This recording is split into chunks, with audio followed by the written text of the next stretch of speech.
Ang turo tungkol sa galit.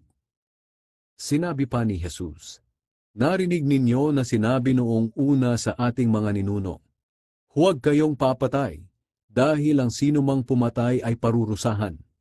Ngunit sinasabi ko sa inyo na ang may galit sa kanyang kapatid ay parurusahan din. At ang humamak sa kanyang kapatid at magsabi sa kanya, wala kang silbi, ay dadalhin sa mataas na hukuman. At ang sinumang magsabi ng ulol ka sa kanyang kapatid ay mapupunta sa apoy ng impyerno.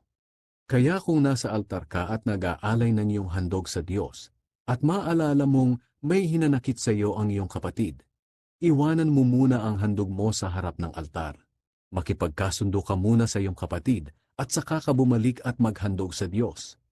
Kapag may nagdedemanda sa iyo, makipag-ayos ka kaagad sa kanya habang papunta pa lang kayo sa hukuman. Dahil kapag nasa hukuman na kayo, ibibigay kayo ng hukom sa alagad ng batas upang ipabilanggo. Tinitiyak ko sa iyo, hindi ka makakalabas ng bilangguan hanggat hindi mo nababayaran ng kabuuan ng utang mo.